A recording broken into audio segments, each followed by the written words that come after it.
Hello, Textama organizers. My name is David Wilcox.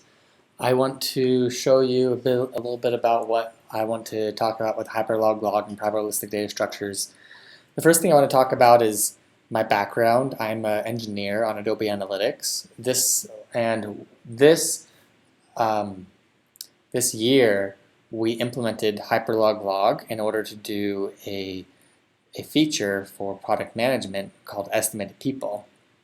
So the first thing I want to talk about in my talk is exactly what is a data structure, and I want to start from the basics. After that, I want to go through what a probabilistic data structure is and how that differs from a normal data structure. The main things about probabilistic data structures is you get an approximate answer, but you can operate on very, very large sets of data. I want to talk a little bit about what hyperloglog in particular is and how that fits into the probabilistic data structure community. And then I want to talk about our problem, which is we want to combine all of these people.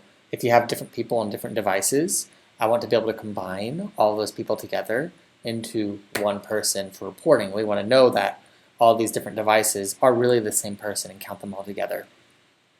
So I want to talk about the problem of estimating people in hyperloglog, how that fits together. After that, I want to talk about the problems that we ran into when we implemented hyperloglog. In particular, every one of our reports was going to be using about 4 gigabytes of memory, and that's a lot for our system. That was unreasonable. We couldn't let that happen, so we found some different solutions. One solution was to sketch our hyperloglogs. We were really excited about this one because nobody in the literature had thought about doing something like this yet, at least it hadn't been published. So we're really excited about looking into it. And another solution is treating your hyperloglog as a sparse representation. I want to talk about the pros and cons of sketching versus the sparse representation and what we eventually found.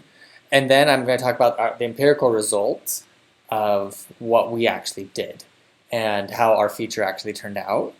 And in the end, I want to talk about the takeaways. And in particular, we found that the sketching, even though we were really excited about doing it and had looked into it, it was an overly complicated idea for what we were actually implementing. And even though we really wanted to do it, the sparse representation, a much simpler idea, made a lot more sense in our case.